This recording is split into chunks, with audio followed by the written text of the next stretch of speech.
காலமாக திமுகவில் தொடக்கூட முடியாத மாமல்லபுரம் இன்று தாவேகா கட்சியின் கோட்டையாக மாறியுள்ளது. இணைப்பு விழாவில் இளைஞர்கள் குரலாய் ஒலித்த மாமல்லபுரம் நகராட்சி மன்ற துணைத் தலைவர் ஜி. ராகவன் குரல் அரங்கத்தையே அதிர வைத்த கைத்தட்டல்கள்.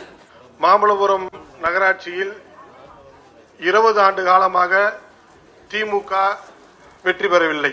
தொடர்ச்சியாக நாங்கள் வெற்றி பெற்றிருக்கிறோம். இன்று முதல் தளபதி அவர்களுடைய வழிகாட்டுதல்படி, பொதுச்செயலாளர் வழிகாட்டுதல்படி தொடர்ச்சியாக இன்று மாமல்லபுரம் சுற்றுவட்டம் அனைத்து தொகுதிகளும் இன்று டிவிகே கோட்டையாக மாறப்போவது இந்த நேரத்தில் கூறிக்கொள்கிறோம். எங்கள் அப்பா சின்ன வயசுல சொல்லுவாரு, ரோட்ல புரட்சி தலைவர் போகும்போது ஜனமா ஓடி போய் நிற்கும்பான்னு. நாங்கள் பார்க்கல, இன்னைக்கு தளபதி மூலியமா அந்த மக்களை நாங்கள் பார்க்குறோம். நாங்கள் சின்ன வயசுல சொல்லும்போது ஒரு கற்பனையில தான் அங்கே பார்த்துருக்கோம். இன்னைக்கு தளபதி போகும்போது அங்கங்கே ஜனங்கள் நிற்கும் போது அந்த ஈர்ப்பு, தளபதி மேலே இருக்கக்கூடிய அந்த பற்றை பார்க்கும்போது எங்களை மாதிரி இளைஞர்கள்லாம் ரொம்ப லேட்டாக வந்துட்டோன்ற ஒரு கவலை எங்களுக்குள்ள இருந்துகிட்டே இருக்கு. அது மட்டுமின்றி ஊழல் இல்லாத ஒரு ஆட்சி, மக்களுக்கு எவ்வளோ ஒரு சந்தோஷமான ஒரு ஆட்சி, ஒரு மிகப்பெரிய ட்ரெண்ட் பிரேக்கிங் ஆட்சி. தமிழ்நாடு முழுக்க இருக்கக்கூடிய பெங்களூர்ல இருந்து எல்லா இடங்கள்லயும் சொல்றது, இன்னொரு தளபதி எங்க நாட்டில் பிறக்க மாட்டாரா, எங்கள் ஸ்டேட்டில் இன்னொரு தளபதி இருக்க மாட்டாரா என்ற கருத்து. நான் சொன்னேன், கவலைப்படாதீங்க, இந்தியாவுக்கு ஒரு நாள் வருவார், காத்திருங்கள், அந்த நேரம் காத்திருக்கிறது என்று கூறினேன்.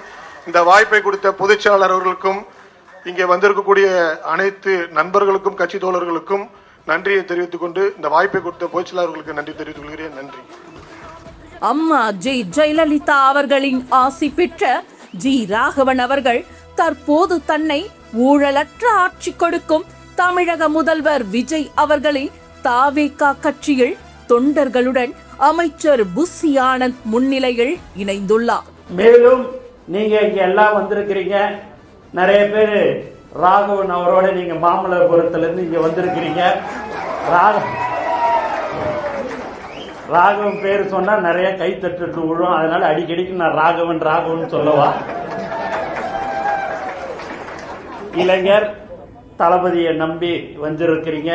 உண்மையாகவே உங்களுக்கு உண்டான பதவிகள் தலைவர் தளபதியுடைய அனுமதி பெற்று உங்களுக்கு மிக விரைவில் பதவிகள் வழங்கப்படும் என்பதையும் சந்தோஷத்துடன் தெரிவித்துக் கொள்கிறேன். மாமல்லபுரம் பகுதி மக்களின் செல்ல பிள்ளையான ஜி. ராகவன் தன் பகுதி மக்களின்